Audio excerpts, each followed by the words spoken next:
नमस्कार दोस्तों, धर्म ज्ञान हिंदी कहानियां चैनल पर आप सभी श्रोताओं का हार्दिक अभिनंदन है। दोस्तों, आज हम आपके लिए एक भक्तिपूर्ण और रोचक कहानी लेकर हाजिर हुए हैं।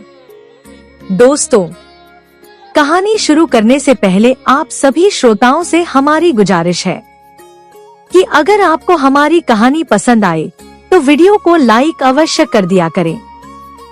आपका एक लाइक हमें आगे बढ़ने के लिए प्रेरित करता है। दोस्तों, एक समय की बात है। चंदनपुर गांव में हरिया नाम का एक किसान रहता था। पिछले कुछ समय से उसकी पत्नी सरला बहुत बीमार थी। एक दिन अचानक ही उसकी तबीयत ज्यादा खराब हो गई और सरला अपने 5 साल के छोटे से बेटे और पति को अकेला छोड़कर इस दुनिया से चली गई। पत्नी की मौत से हरिया बेचारा बहुत दुखी रहने लगा, क्योंकि अगर हरिया खेतों पर काम करने जाएगा तो पीछे से उसके बेटे भोला का ख्याल कौन रखेगा, और अगर वह काम नहीं करेगा तो उसका गुजारा कैसे होगा। हरिया दिन रात इसी चिंता में डूबा रहता था। हरिया स्वभाव का बहुत ही भला इंसान था। उसे परेशान देखकर गांव के सभी लोगों को बहुत दुख होता था। एक दिन उसी गांव के किसी बुजुर्ग आदमी ने अपनी जान पहचान के किसी रिश्तेदार की बेटी के साथ हरिया की शादी करा दी। शादी के बाद हरिया पहले की तरह सुबह सवेरे ही अपने खेतों पर जाने लगा और उसकी दूसरी पत्नी बिमला उसके बेटे भोला का बहुत अच्छे से ख्याल रखने लगी। धीरे धीरे समय बीता। लगभग 5 साल बाद बिमला ने भी एक बेटे को जन्म दिया। इस समय तक भोला करीब 10 साल का हो चुका था। अपना बेटा हो जाने के बाद भोला के लिए बिमला का स्वभाव दिन पर दिन बदलने लगा। वह हरिया के सामने भोला से अच्छा बर्ताव करती और उसके घर से निकलते ही भोला से घर का सारा काम कराती थी। ऊपर से उसे पेट भर खाना भी नहीं देती थी। बचपन से ही भोला की एक कमजोरी थी कि वह ज्यादा देर तक भूखा नहीं रह पाता था। जब बिमला उसे खाने को ना देती तो भोला मौका देखकर खाना चुराकर खा लेता था। एक दिन बिमला ने उसे खाना चुराते हुए पकड़ लिया और हरिया से उसकी शिकायत करके कहा कि या तो वह इस पेटू को आज के आज ही घर से निकाल दे, नहीं तो मैं हमेशा के लिए अपने मायके चली जाऊंगी और फिर कभी लौटकर नहीं आऊंगी। पत्नी की सीख में आकर हरिया ने भोला को भला बुरा कहा और उसे घर से निकाल दिया। पिता के घर से निकाल देने पर भोला रोता हुआ एक जंगल से गुजर रहा था। उसी समय उस रास्ते से एक साधु महाराज भी गुजर रहे थे। साधु महाराज ने भोला से उसके रोने का कारण पूछा तो भोला ने उन्हें अपनी सारी कहानी बता दी। इसके बाद साधु महाराज भोला को अपने साथ अपने आश्रम में ले गए। भोला ने देखा कि वहाँ पर सभी उम्र के और भी बहुत से लोग रहते हैं।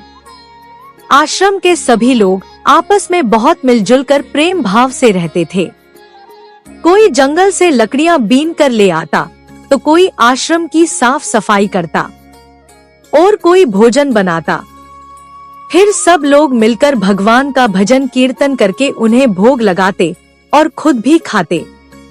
भोला उन सब के साथ बड़ी खुशी से रहने लगा।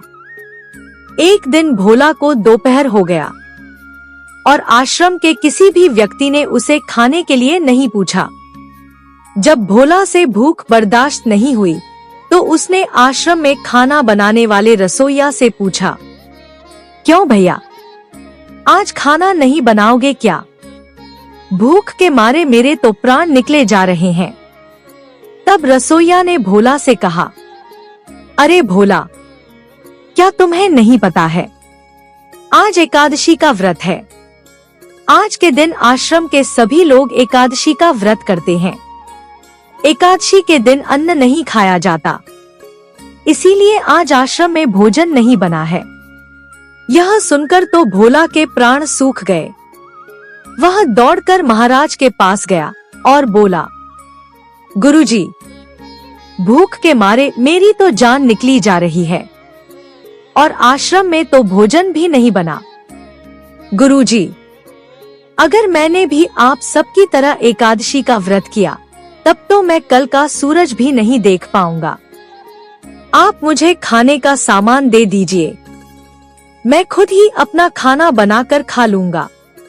गुरुदेव ने भोला को भूख से तड़पता हुआ देखा तो उन्होंने भोला से कहा, ठीक है भोला, तुम रसोइया से कहकर अपने लिए जितना भी जरूरत हो उतना सामान निकलवा लो और आश्रम से बाहर जाकर स्वयं अपना भोजन बनाकर खा लो।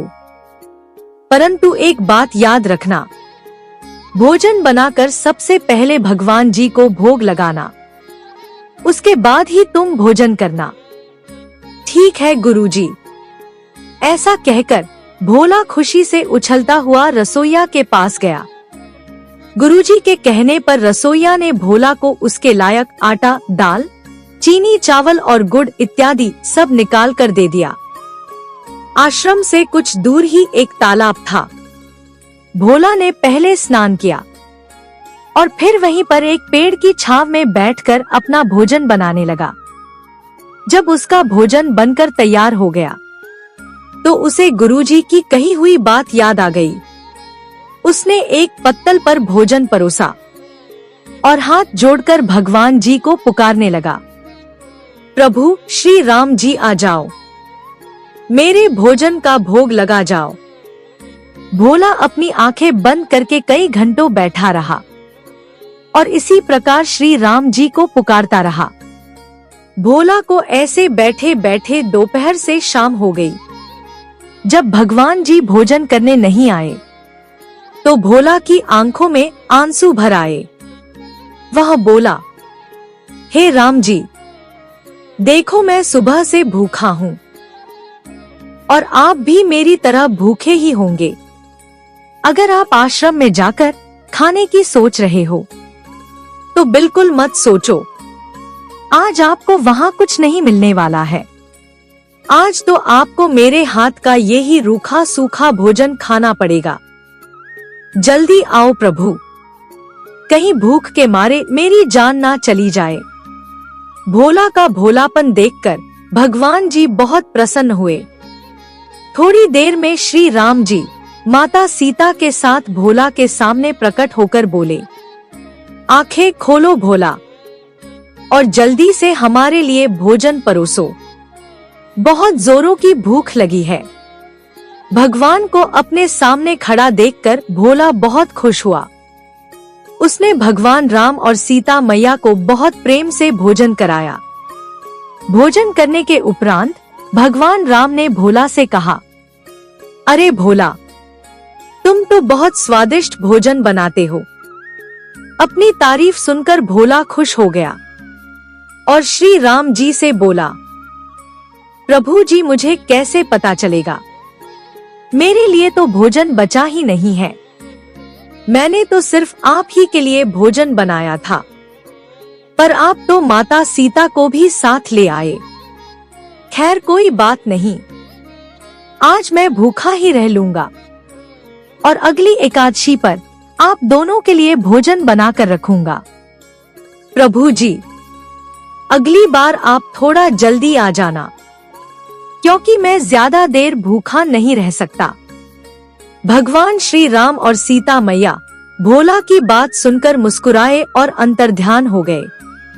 जब अगली एकादशी का दिन आया तो भोला ने गुरुजी से कहा, गुरुजी आज मुझे थोड़ा ज्यादा सामान दीजिएगा, क्योंकि आपके भगवान भोग लगाने के लिए अकेले नहीं आते, माता सीता को भी साथ लेकर आते हैं। पिछली एकादशी पर मैं भूखा ही रह गया था, इस बार उन दोनों के लिए भोजन बनाकर रखूंगा। भोला की बात सुनकर गुरुजी को लगा, शायद भूखा रहने की वजह से भोला का दिमाग सठिया गया है। उन्होंने रसोइया से कहकर भोला को 3 लोगों के खाने लायक सामान दिलवा दिया और भोला पहले की तरह उसी तालाब के किनारे जाकर भोजन बनाने लगा और भोजन तैयार करने के बाद वैसे ही भगवान जी को पुकारने लगा, प्रभु राम जी आ जाओ, मेरे भोजन का भोग लगा जाओ। थोड़ी देर बाद भगवान राम जी सीता मैया के साथ साथ लक्ष्मण जी और हनुमान जी को भी लेकर आ गए और भोला से बोले, हमारे लिए भोजन परोस दो भोला, बहुत जोर की भूख लगी है। भोला ने जैसे ही आंखें खोली तो श्री राम जी और सीता मैया के साथ लक्ष्मण जी और हनुमान जी भी खड़े थे। उन्हें देखकर भोला फिर से मायूस हो गया, क्योंकि आज उसने 3 लोगों के लिए भोजन बनाकर रखा था, पर खाने वाले 5 हो गए थे।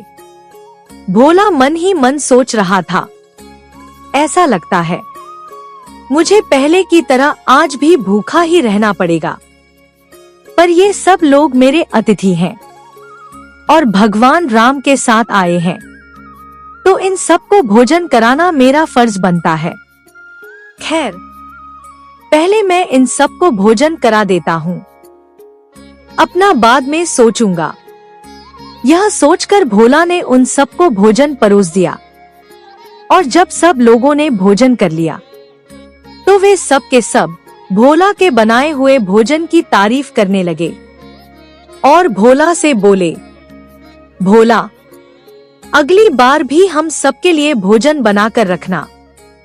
अगली बार भी हम तुम्हारे हाथों का बना स्वादिष्ट भोजन खाने आएंगे।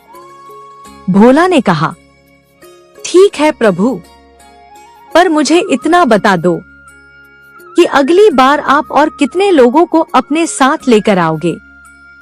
भोला की बातें सुनकर भगवान राम ने कोई उत्तर नहीं दिया और मुस्कुराकर वहां से अंतर्ध्यान हो गए।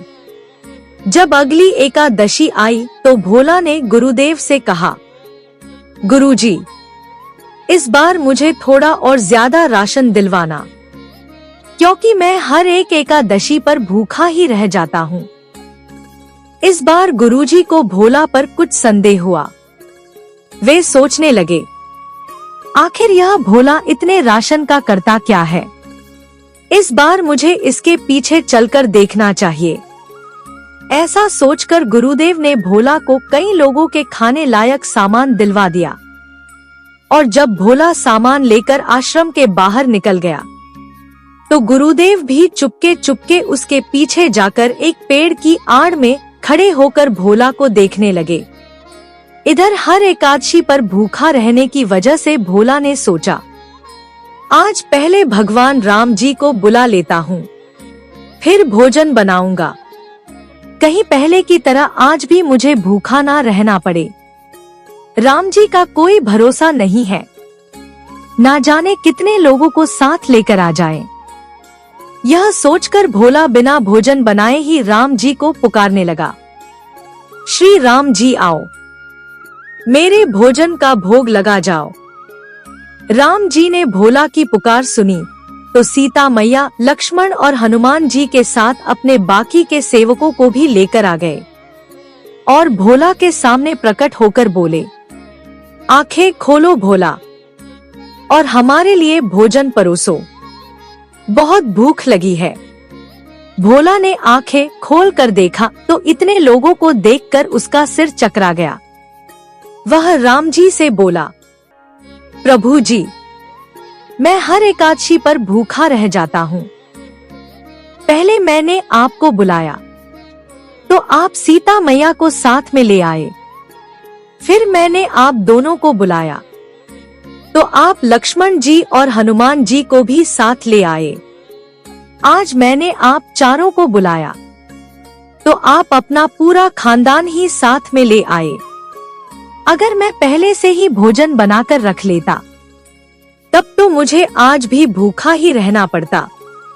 अब आप ही बताइए प्रभु, मैं अकेला बालक इतने सारे लोगों का भोजन कैसे बनाऊंगा? भोला की बात सुनकर श्री राम जी मुस्कुराकर बोले, कोई बात नहीं भोला, आज तुम आराम करो। आज हम सब मिलकर भोजन बनाएंगे और तुम्हें भी खिलाएंगे। भगवान राम की बात सुनकर भोला खुश हो गया और पेड़ के नीचे आराम से बैठ गया।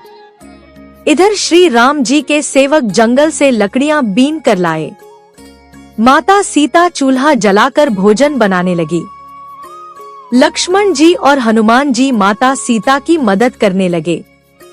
इधर गुरुदेव ने भोला को पेड़ के नीचे बैठा देखा तो वे सोच में पड़ गए और पेड़ के पीछे से निकलकर भोला से पूछने लगे, अरे भोला, तुमने अभी तक भी भोजन नहीं बनाया, क्या आज तुम्हें भूख नहीं लगी?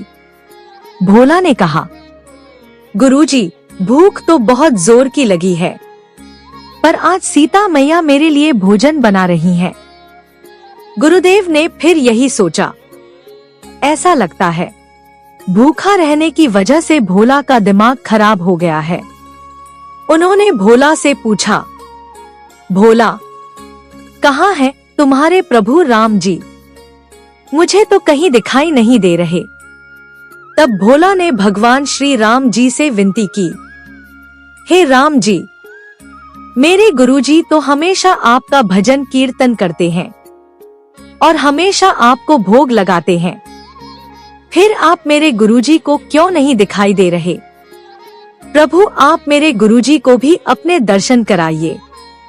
भोला के इस प्रकार आग्रह करने पर श्री राम जी ने गुरुजी के सामने साक्षात रूप में प्रकट होकर उन्हें भी दर्शन दिए।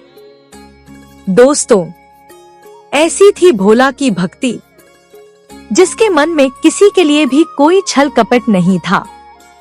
उसकी सरलता से प्रसन्न होकर ही भगवान श्री राम जी ने उसे साक्षात रूप में अपने दर्शन दिए। दोस्तों, जिनका कोई नहीं होता, उनका भगवान होता है। बस हमारे मन का भाव अच्छा होना चाहिए। दोस्तों, आप सबको भोला की यह कहानी अच्छी लगी हो तो कमेंट में जय श्री राम अवश्य लिखिएगा। और अगर आप हमारे चैनल पर पहली बार आए हैं तो चैनल को सब्सक्राइब भी जरूर कर लीजिएगा। धन्यवाद दोस्तों।